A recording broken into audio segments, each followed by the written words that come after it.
All-Star game? I know Cam's into that. Yeah, I mean, Ohtani's the coolest cat in the league. I mean, he might be the best athlete going right now, to be honest with you. Like this.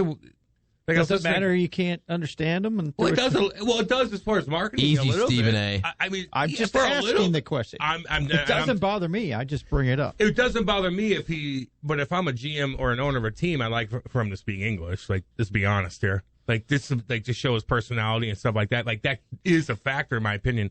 But that guy, man, he's unbelievable. Is this ever gonna? Has anybody even seen this? Like even the guys on the field look at him and they're like, "You're a freak." All the big boys in MLB are looking at him like, you are way better than me. You have a different notch that you go to. You are a freak of nature. And that's pretty cool to see. It's good for baseball, I'll tell you that. So I was listening in, and I heard Strick Nasty. He was critiquing the uniforms. I may be the only person. Oh, they're terrible. I actually like those blue uniforms. Those are awful. Really? They're childish, dude. There's the dumbest idea. I mean, the greatest tradition of the Major League Baseball All-Star game is seen every uniform. Okay, it's the only sport you can do it in, and there's no Charlie. You can sell those garbage things that they want to sell, but the glitter hitters last night with my little niece had I heard about them. Cooler unis than those cats yesterday. Okay, like way cooler. Glitter hitters. That's pretty cool. I like that name. Yeah. Badass. We all know the reason. The reason is because you can now sell a new jersey.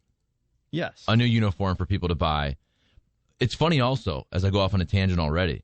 I noticed that Mike Florio, Pro Football Talk, had an article about the Rams creating yet another jersey, even though they had 3 jerseys last year. They're calling this right. They're calling this something like the modern throwback. And Mike Florio, who's pretty entrenched in the NFL, right? I'm not going to say he's an NFL yes man, but he works for Sunday Night Football with the broadcast. He's Pro Football Talk. So he doesn't usually destroy the NFL, but he basically titled the article, "This is for kind of the St. Louis repayment fund, that you can have a new jersey here, and you could go right there and buy the jersey." Cooper Kupp was modeling it, and you got these jerseys for $119, $149.99. So we get it with the All-Star game. It's to sell a jersey. I think that blue jersey probably looks all right, but when you put it with the pants, it does look very slow-pitch softball-y. Yeah. The hardcore guys in slow-pitch softball. That do steroids. That have the ankle. $700 bat. The Stone Cold Steve Austin, like a knee, and they go out there and they think they're hard. Rush-based softball. And they're yelling at each other, yelling at you, and you're like, okay. Basically, softball guy. Have you ever heard the softball guy? Jim Rome's rant on softball guy? It's one of the most hilarious things you'll ever listen to. Just go to YouTube and type in Jim Rome softball guy rant. It's absolutely hilarious. He speaks exactly to that person that if they go 1 for 5 in the game, they go home, they yell at their wife and kids. Yes. They're not happy. Yep. $700 bat, barbed wire tattoo. The barbed wire tattoo. Batting practice before the game. That's mid-Missouri right there, baby. Go to Lake of the Ozarks. You'll see a ton of those. I play for the Pythons. We lost to the Destroyers. Well, Eat your dinner. They had this guy that wasn't on the roster. Get out of here. I know exactly what you're talking about, man. What did you guys think overall, though, of the All-Star game? I watched last night probably more so than I did in the last, 5-10 years. Part of it was because of Ohtani. And then as I'm watching, I forgot the fact that the American League team had won, 8 in a row. Yeah, I forgot about that fact. And here we are in St. Louis, National League Central here, loving the National League. I'm like, I wanted the National League to come back and win that game. And you had Chris Bryant with the big moment. I know we're supposed to dislike him, and he called St. Louis boring. Oh, my God. He called St. Louis boring. Well, my if you really goodness. dig into it. Oh, my goodness. Is it kind of boring? Let's be real. I've lived here. That's the way from Chicago come down here. I've lived here for 13 years, and I love it. Don't get me wrong. Hey, the arch is still here. Got a beautiful arch. Go down there at night, Jimmy. Hey, Chris With Bryant. the family. Been to the aquarium? Been to the wheel? Huh? Got a little petting zoo there? Everybody has that, though. Every single city Good has point. that. But we have it now, too. The wheel is interesting because every time I see a city now, I go, oh, it's St. Oh, wait, no, that's a different No, city. it's Nashville. No, it's Louisville. No, it's... Every city has a wheel now. You're right. But you got Alex Reyes, 2/3 of an inning. Mm-hmm. Yeah. With a strikeout. Nolan Arenado starts the game. Doesn't get a hit, but nice to see him out there. Get another ovation. I also liked at the beginning of the game the way they did the interviews, where they were interviewing Tom Verducci Nolan Arenado as he's taking his grounders, which, of course, you don't want that during a game that matters, but that was pretty cool. Some of the situations with the mic'd up players, though, oh, yeah, it can be cool, but it can be really, really awkward. And at the end with Liam Hendricks, to have a dude who's pitching mic'd up, I mean, I wouldn't want to be a part of that. I wonder if he turned that microphone off. You know what I'm saying? He said he couldn't hear. Now, we could hear him, and clearly it was very entertaining because he swore often in his Australian accent. But if I'm a pitcher, I don't want to, hey, Joe Buck, we love you. I don't want to hear Joe Buck and John Smoltz in my ear as I'm pitching. No, or batting. Yeah, but they know that going in. I mean, then because all those guys volunteered and said, okay, I'll do it. I mean, they had to know. Yeah. No, it is weird. I mean, it felt awkward. First guy that was up there at the plate, and the guy's getting ready to wind up. What are you looking for here? Shut up and let him hit, you know? And by the way, every player said fastball. Yeah. Because really, if you're a hitter and it's the All-Star game, I don't think you're going up there looking for a nasty slider on the outer half of the plate. Why not? Let him look foolish. But also, in the All-Star game, if you notice, for example, so Max Scherzer is nasty, but Max Scherzer is also a competitor. And he knows the All-Star game, it doesn't really count. Did you notice what he threw to Ohtani? The first couple pitches I didn't pay were middle fastballs. Were they really? Because that's what you're supposed to do in an All-Star game, an exhibition game. You want hits. Challenge him. And you know what? Oh, yeah, okay. If Ohtani hits a homer 450 feet, okay.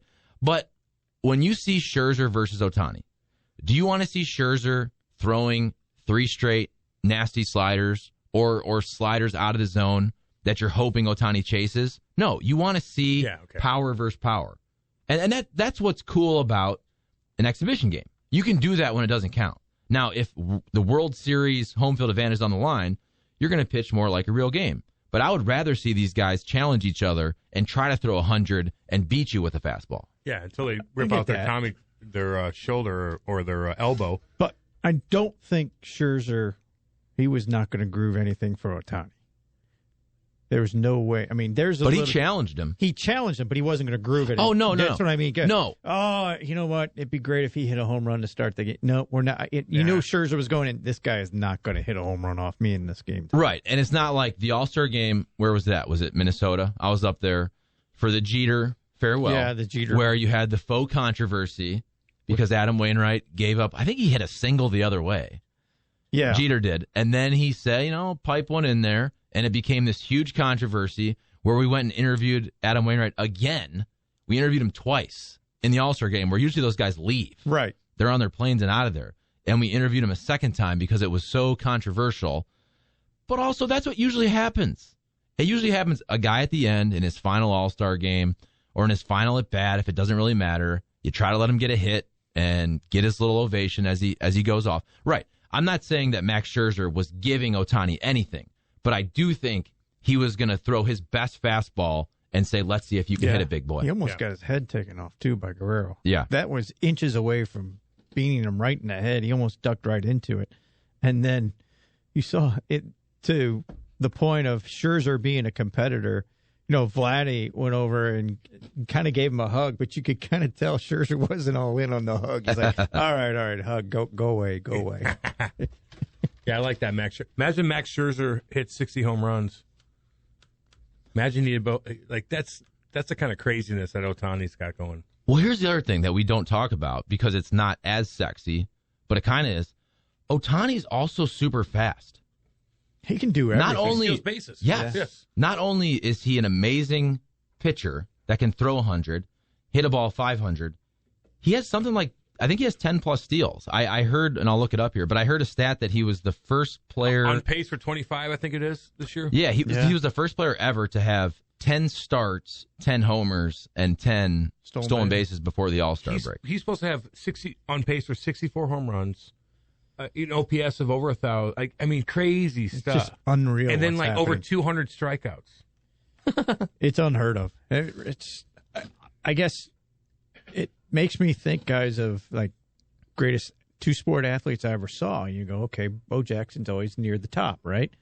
well, what he's doing puts kind of almost, he's not a football player, but what he's doing within the game of baseball, you go, well, that kind of supersedes what Bo did in baseball. Does it? In baseball. Okay. In baseball, but you got to start to go, he's not a football player, but he's among one of the best athletes I've ever seen play the game of baseball. It's hard to compare because, like, if you play baseball and football and you're good at both, it's a different. Man, you're a pretty damn good at. Like, you are. Yeah, and I'm not saying he's at that level, but you just go, okay, it's a different kind of special athlete, but it really, you know what? It's almost as special as watching Bo do his thing with two different sports. I just thought of this. Now, we know that American football has not made its way to Japan.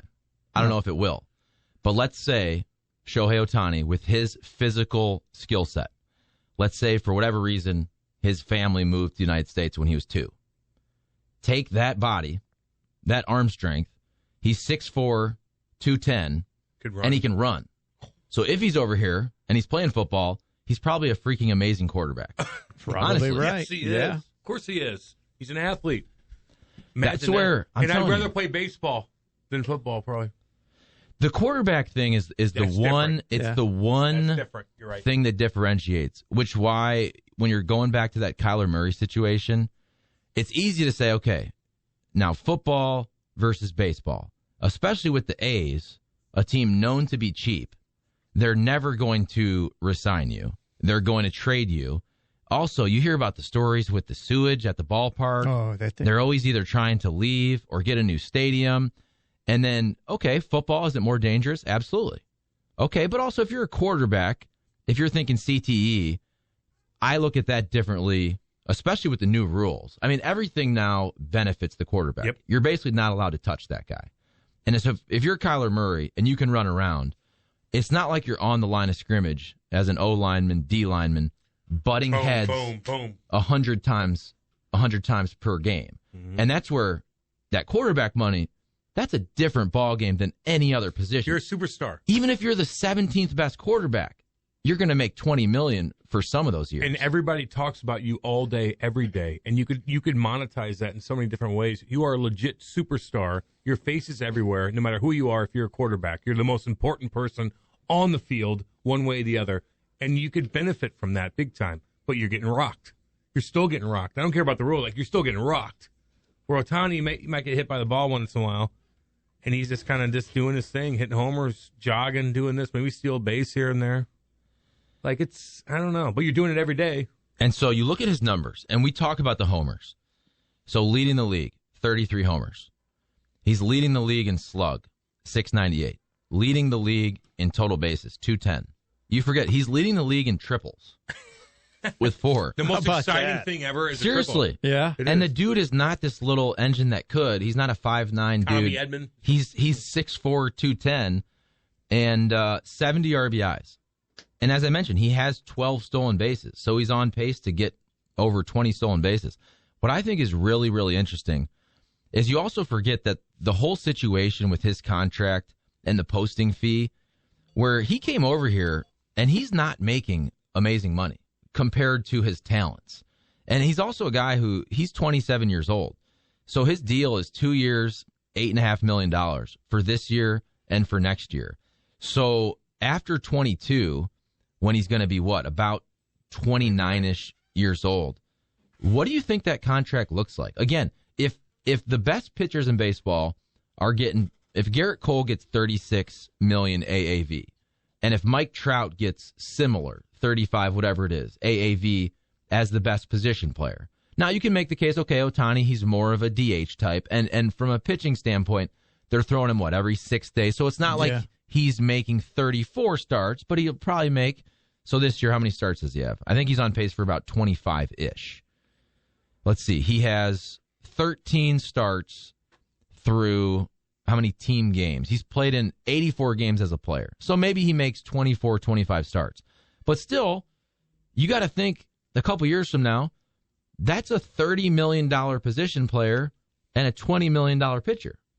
I mean, could anybody actually give him $50 million a year? And you're saving a roster spot, too, right? Yeah. So that takes into... And the marketing. I know Stephen A. maybe doesn't agree. Well, $50 million. Seriously. I mean, that's not out of the question. A year. $50 a year. I don't think anybody could afford that. I mean, that would just mess up your salary structure. How many jerseys is he selling? Like, well, you can only sell one, though. You can't sell it twice. sell it to your kids. Yeah, I really don't. I mean, when that money comes due or that contract comes due, I don't know how that gets divvied up. I mean, if you're an owner, you're going, dude, I can only pay you as one guy. Sorry. And then, but if Scott Boras or anybody like this go, well, you got to pay him. He's as two guys. He's two guys. Yes. Sorry, that's the value. He is, though. He is two guys. I know yesterday was an exhibition, but he was two different players in that exhibition. I know nobody cares about fantasy, but he's two different players in fantasy. He's Shohei Ohtani pitcher, Shohei Ohtani hitter. Killer, yeah. And again, when we're talking about the actual game that matters, if you're a team and you want to allot, let's say, okay, we want an ace. That allotment is $25 million. We want a stud position player. That's going to be whatever it is, $27 million. You can make the case that he fills both those roles for you. You do. You can. And you so, should. If you're on his side, you go, hey, this is what we're asking for. We're not budging. I also think, though, he's with the organization right now. If there's any team and any owner, it might be Artie Moreno to do one of these crazy deals like that. They pay their position players, right? I mean, what he gave to Albert, keeping Mike Trout there, right? His name leaves me here, but the Nationals third baseman who hasn't been great since he's been over there, they paid him. Anthony Rendon. Yeah. Go back to Josh Hamilton. Yeah. I mean, they pay dudes. And they are in L.A. I know they try to pretend like they're Orange County and all that, but they're in the second biggest media market in the country. How's their attendance? Not fantastic. Not but it's pretty good. They're okay, but they're still, what, 5th or 6th on the totem pole there in L.A.? They always will be. Always will be. Yeah. So. Yeah, I don't know, man. It's unique. It'd be fun to see that negotiation be the fly on the wall. I don't even know if he'd be a Yankee guy. He doesn't come across to me as a Yankee guy. Now, maybe that they go knocking on his door when that day comes and said, because, I mean, they're the team with the most revenue. They would probably be able to pay the most money. He just doesn't seem to be a New York guy. He's out in L.A., so I guess I think of him as an L.A. guy, but still. If he's a New York guy, he's going to be paid $60 million a year probably because he's going to be gigantic in New York. But remember, he basically chose the Angels. He did. When he came out there, the situation was, I mean, everybody wanted him, but I believe he narrowed it down to 7 teams. And so he, in a way, chose the Los Angeles Angels. And you had the Mariners, where everybody thought it was going to be the Mariners because they have such a history with the Japanese players and Ichiro.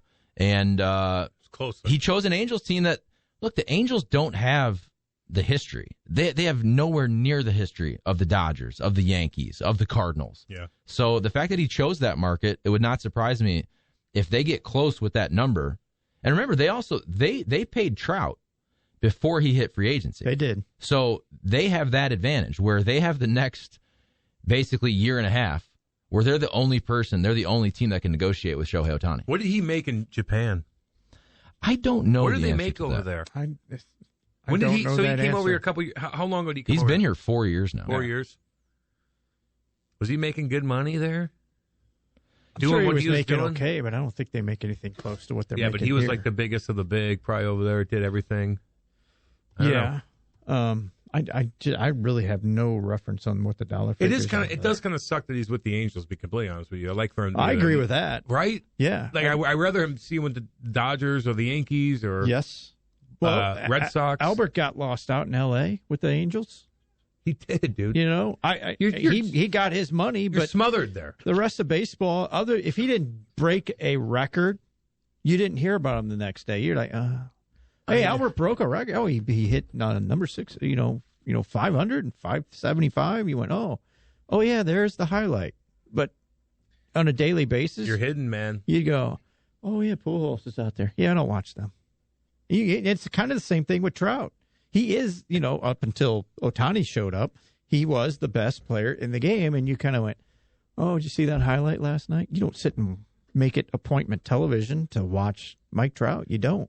If he was a Cub or a Yankee Cardinal, or a Red maybe? Sox, a Cardinal, you'd be watching a lot more of that individual. What do you think he's thinking? Is he not the perfect guy to be Batman and Robin in this situation where he's just so humble and he doesn't care about the attention to where, like, Ohtani's just getting so much attention where he's like, wait, I'm the big dog.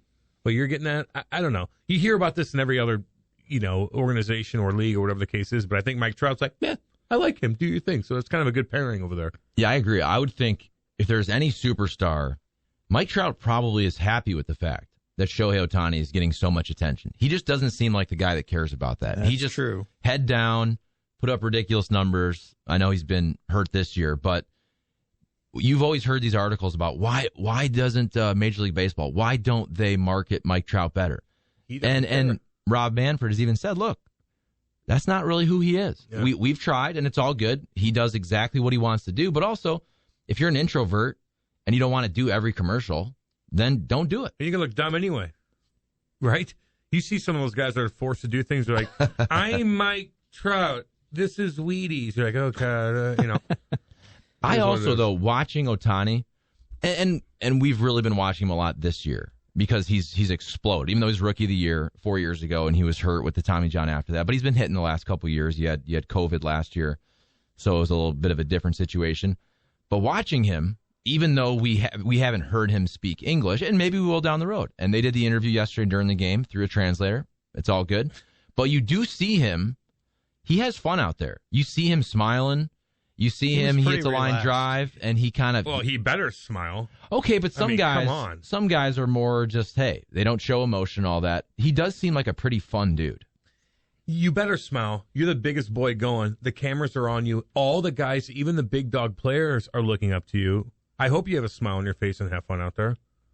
I do. And somebody even chimed in, like, Japanese players need to learn how to speak English when they come over here. I'm like, it's hard to do, but it would be nice. I'm sure, but it's not an easy thing. It's not an easy thing, although it's easier than a lot us trying to learn Japanese. I'll tell you that. A lot of other countries are accustomed to it at a young age. But yeah, it does hamper a little bit. Like we always talk about a Stephen A. Smith thing. Like of course, the verbiage was wrong on what he said, but as a whole, it does help when your big boy can actually sit down and have a conversation with people. Think about this too, and I get that. Yeah, you'd like some of your.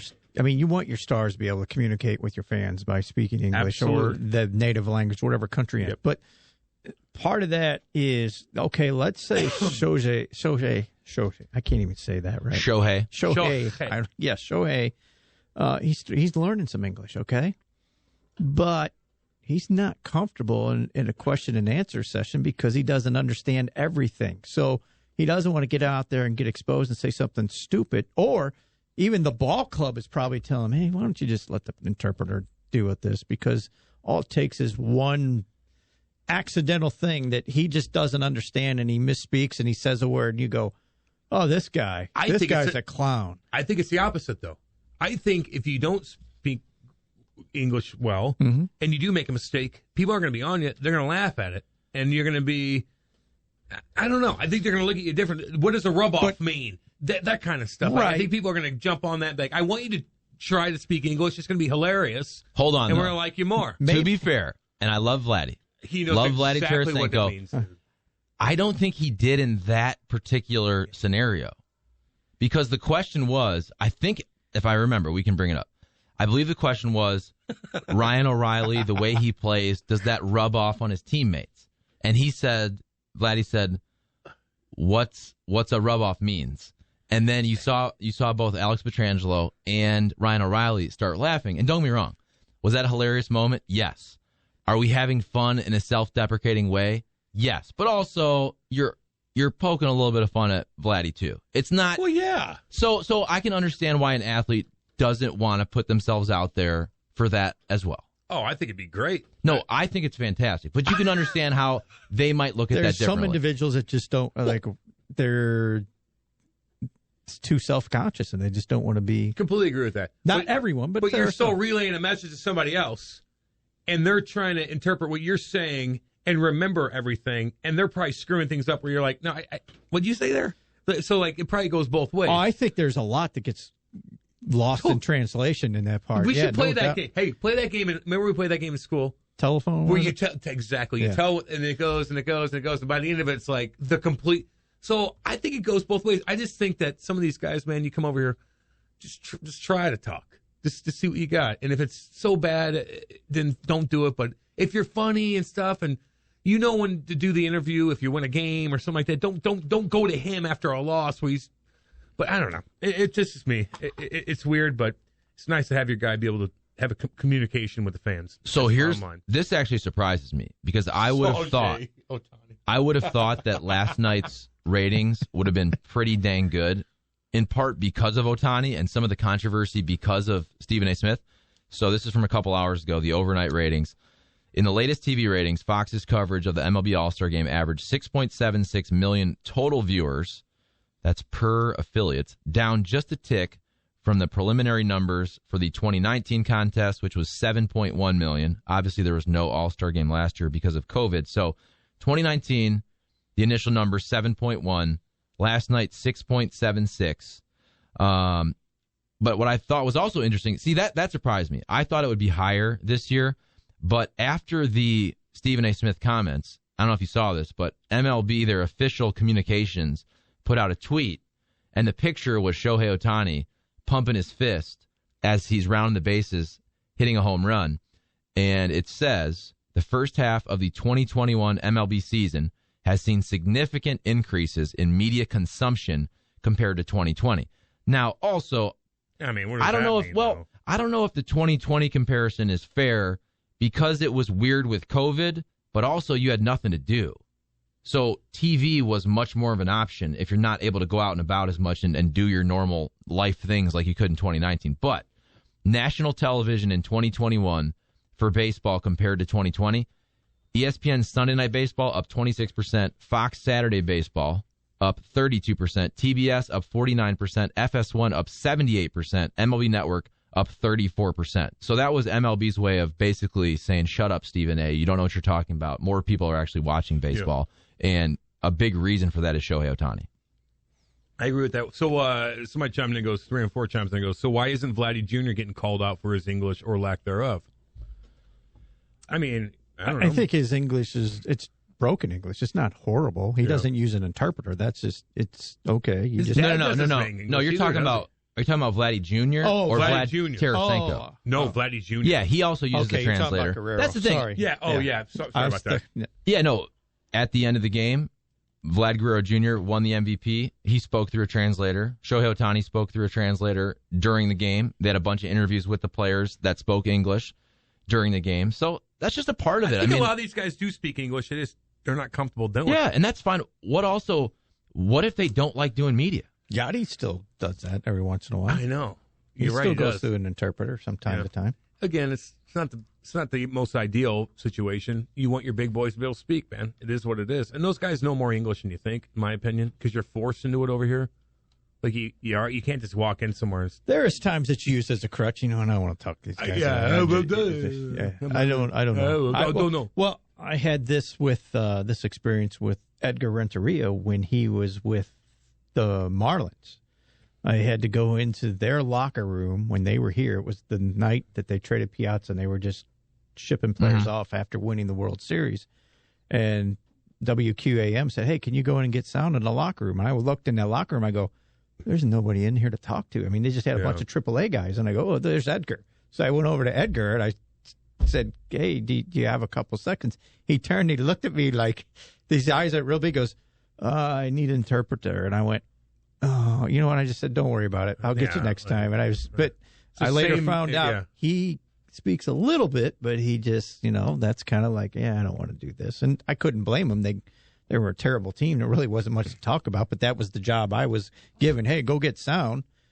Meanwhile, Jim Leland was in his office he was laying into people because I know what you all want to talk about, but I'm not going to talk about it because they were trading Piazza that night, and he's like, I'm not going to talk about it. I was like, I'm getting out of here. Jim Leland from Perrysburg, Ohio, by the way, very close to Toledo. Good old boy. He always has to bring it up. No, but this dude wearing his spikes, just smoking heaters. He was smoking heaters in the hallway to the dugout. And the other thing is, I noticed this because I can't remember what year Leland got to the Tigers, but I was living in Michigan, I guess, from 2004 to 2008. So whenever he got there, I'll look it up. But you know how Tony, at the end of some of his pressers there, especially if he's on the road, he would like be shaving still. Remember those times where he would have his towel over his face. There were still a couple spots where he didn't get rid of the shaving cream. And I loved it because it's the greatest TV ever. I would never complain about this because it's so hilarious. This guy who he's probably so mad because they lost to the Brewers in May, and he's half shaved and he has to answer the questions and he doesn't want to do it. And it was so compelling to watch those. And what Leland did, because I used to watch all those post games on Fox Sports Detroit, his thing was they would interview him in his manager's office.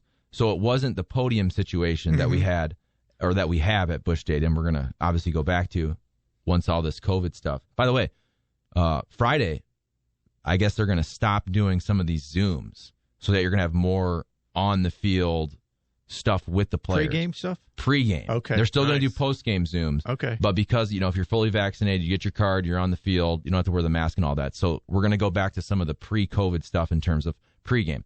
But Jim Leland used to sit there in his office, and he would eat his dinner. He would eat his dinner while he's answering the questions. And it would usually be after a loss because he's ticked off. Right. But it was so funny you couldn't complain about it. But you can't look up at the reporter and just give him 7 minutes to answer some questions. You have to eat. You have to do it between bites of your salad. You have to do it between bites of your sandwich. But it was so funny. That was driving me crazy. I told you that's my biggest pet peeve on the radio is when people eat on the radio. Oh, eating on the radio is bad. Now, when Giovanni does this, but when TJ and Eric met, they would do it all the time. I go, get here 10 minutes earlier. Yeah, I don't eat on the air at all. Oh, yeah. Ask Rammer. Stand that, dude. Ask Rammer about this. When they used to do the Rick Mangiera show, and they do the weekly show. I think it was on a Monday. I can't remember. Sounds right. But it would be a weekly show. It was an hour. You're wrapping up the week that was. You're previewing the next week. They do it now at one of those bar restaurants there, right there in Midtown. And the name escapes me. But so back in the day when Rick Mangiaris would do it, you could hear Rick Mangiaris eating in between the bites. It was hilarious. No, it's the worst thing in the world. Rammers asked him a question, and you could hear the chewing. You could hear the lip smacking. God. And then he would give you a great answer. Oh, pet peeve of mine. Oh, they'd smack into the mic, Jimmy. I'm like, what are you guys doing? I wanted to kill him. Well, Well, let's talk about the Cardinals now. Cam, you watch again? What? Good God. Oh, that's great. Cam, before we break, do you have anything you got to tell us about? Mike Trout did some Subway commercials at the same time Jared got pinched.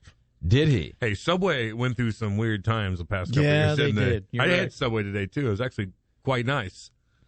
But they went through some weird marketing, publicity, backlash. Let's be real. Jared, he's a normal guy, right? Well, when you go all in on Jared, they were all in on Jared. It worked. Well, Jared, what did he lose? How many pounds did he lose? Like 300. Yeah, it was a lot of weight. Yeah. Something gigantic. He would walk. It was the perfect marketing campaign. He was this guy like, hi, I'm Jared. He was a dork. And then all of a sudden, he's a creep. Like he's like Jerry Sandusky or something. Like he's a big creep. I wonder what happened. I would love to look at this. I'm sure there's articles written about this. I would love to know what happened to Subway and their bottom line, for example, like the second that story broke. Because even though they were ascending pretty good at that time. Right. Yes. And I read something the other day that I believe Subway, there's the most stores in the world of Subway. More than McDonald's.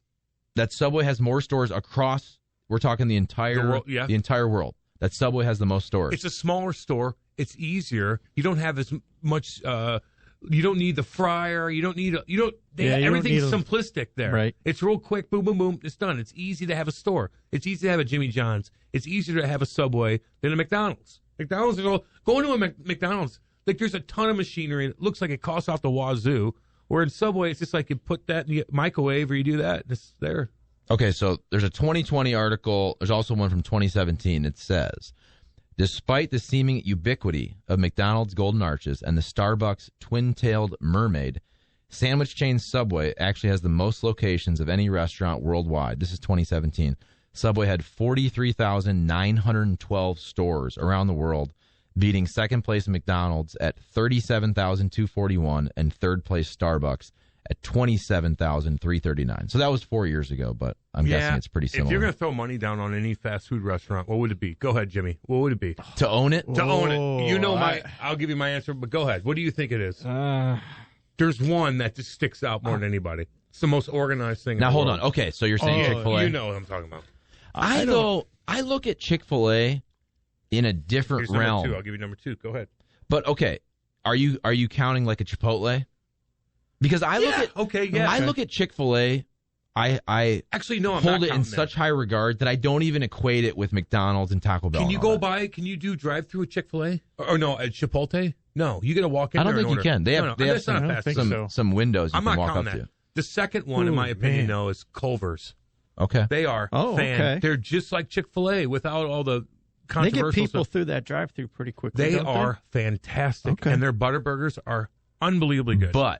And I love Culver's, but they don't have the brand recognition of a McDonald's, of a Taco Bell. But they're up and coming right now, and they're a good product. And again, they're like Chick-fil-A's huge, but they're the next thing that's not there yet. Here's what I'll say. They're organized, man. Even though, all due respect, this place usually isn't organized when I go there. And every time I go there, I want to never go again for a year.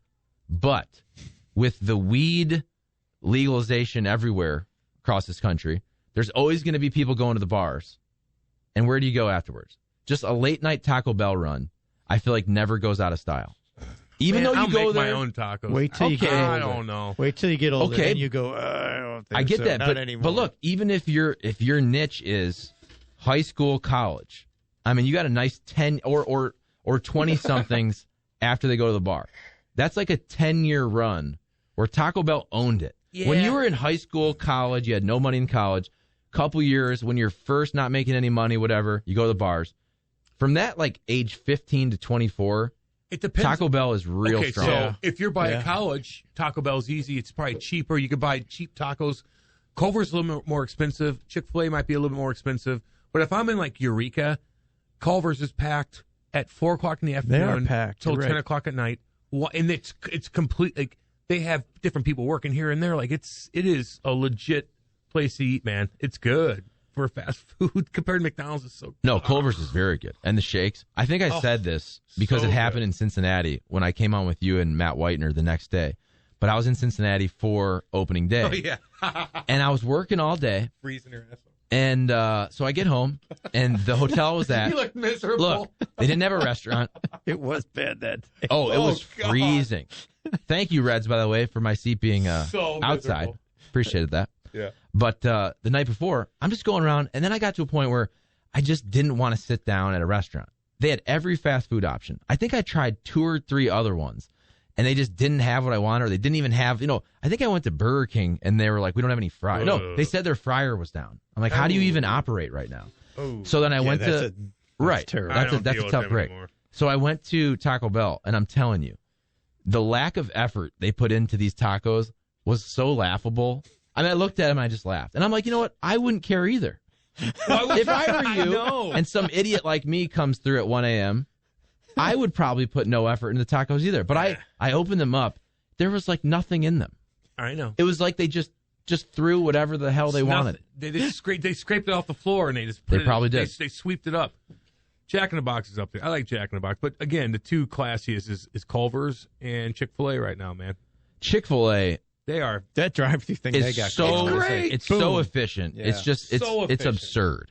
And also for families and all that, the way they have everything hooked up with the kids with little toys, little books. So Jimmy juice John's boxes. is easy to deal with too, man. They take 2 seconds. It's a simple menu. They deliver right away. They're quick. It's the one thing bad about Subway. I gotta go inside. So when you go in and you get somebody that just doesn't know what the heck's going on, well, what comes on that? You just want to go, Jimmy. Don't. I had a woman today at Subway, and she's on the phone the whole time. Which let's stop doing that. And you're not talking business. I was listening the whole time. She's talking to her sister or something, which is the most boring conversation. And this poor lady, she's the only one there, and she's working her ass off. And she's like, "Well, do you want pickles?" Huh? What? Anyway, honey, and like, let's speed this thing up. Oh God, it's so rude. Note to self: don't ever be on the phone when you're in front of people ordering food. If somebody wants to open up a new franchise, I'll tell you where you should do it. Yes, it's a Jimmy John's, and you need to do it somewhere there in the Kirkwood, Rock Hill area, there's a dead zone because I live there. Okay? And You're the dead zone. I'm telling you, the second I realize this, I go to my wife, I'm like, let's put all the money we have and we'll get some investors and we will open up a Jimmy John's. We'll put it right here because there has to be a lot of people in our same spot where, for whatever reason, we used to live in Brentwood and you could go to that Maplewood Jimmy John's. And then if you're in Kirkwood, you have that really nice Jimmy John's downtown Kirkwood. But that strip on Manchester, if you're basically Glendale, parts of Kirkwood, Rock Hill, you're right in the middle of a zone that neither of those places delivers to. So anybody out there, if you want to start a Jimmy John's, maybe right by that Deerbergs. Ball and Bandit wants to right now. Let's do it. Like, seriously, there's a lot of traffic right there. How, like, I'm not going to eat dinner there, but, like, you're hungry. Like, what's the easiest I can get? Oh, Jimmy John's will be here in 7 minutes. 7 minutes. It's always perfect. You know what you're getting. Is it fantastic? No. But you're satisfied. They deliver And it's out cheap. St. Albans? Hell no. Oh, okay. I'm talking about just when checking. Eureka. Okay. I got a Eureka. couple people that hook me up out there, but Okay. I got to spend like $300 at the club instead, which is very unfortunate when you get your bill that next month. Like, $3,000. Now, That's hold on cool. a second. Was this me? Did somebody steal my Dang it, Kate. my number? Kate's like, God, you spent a lot of money up there. I'm like, I don't know if that was me, Kate. The Underhills put that Somebody on your must bill. have. Can you write All that that off? Can you write that off as a business expense for the podcast or radio, trying to drum up some we sponsorship? talked to Mark Milton about that. Nope, not at all. Don't worry. I asked.